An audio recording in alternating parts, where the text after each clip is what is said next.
বাঁধাকপির baked role যারা তেলে ভাজা খাবারগুলো অ্যাভয়েড করতে চান তাদের জন্য খুব বেশি পারফেক্ট রেসিপি। আসসালামু আলাইকুম সবাইকে, রান্নাবান্না এবং আমি চ্যানেল থেকে আজ আপনাদের সাথে হেলদি রেসিপিটাই শেয়ার। এই জন্য প্রথমে আমি চুলায় একটি প্যান বসিয়ে দিলাম। প্যানে পেঁয়াজ কুচি এবং কাঁচামরিচ হালকা করে একটু ভেজে নিব। এটা আমি জাস্ট একটু নরম হলেই হবে। এরপর আমি দিয়ে দিব বাঁধাকপি বেশ খানিকটা বাঁধাকপি আমি দিয়ে দিয়েছি, কারণ বাঁধাকপিটা একেবারে কমে যায়। এরপরে বাঁধাকপিটা আমি নেড়ে চেড়ে সামান্য একটু মিলিয়ে নেব পেঁয়াজের সাথে।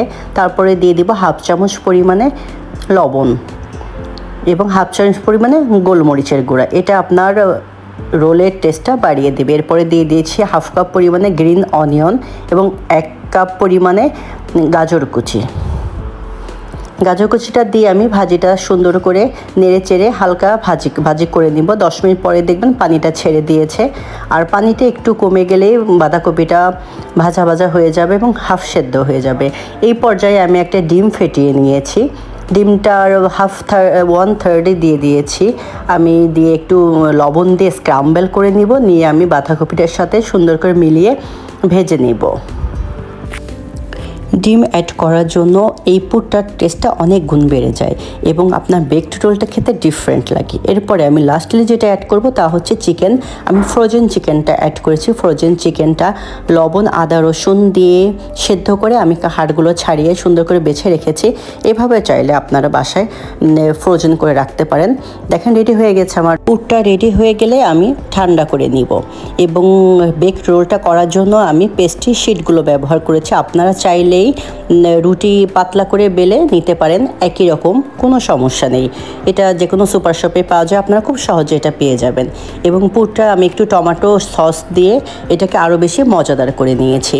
এরপরে শিটগুলো আমি 2 ভাগে ভাগ করে নিয়েছি। দেখেন, নিয়ে আমি মাঝ বরাবর পুরটা দিয়ে হাত দিয়ে জাস্ট রোলগুলো তৈরি করে নিব।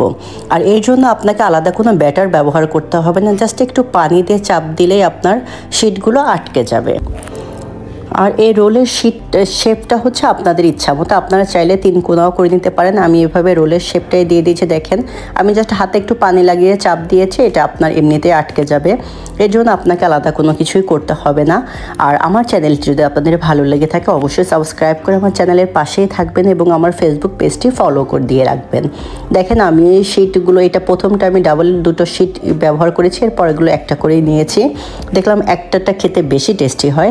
তো আপনারা আপনাদের পছন্দ মতো যেমন ভালো লাগে ঠিক সেইভাবে রোলগুলো করে নিতে পারেন। এবং এই রোলগুলো করে আমি বেকড করে নিব। এই জন্য এটা বেশি হেলদি, আর যারা একটু তেলালা খাবারগুলো অ্যাভয়েড করেন তাদের জন্য খুবই পারফেক্ট।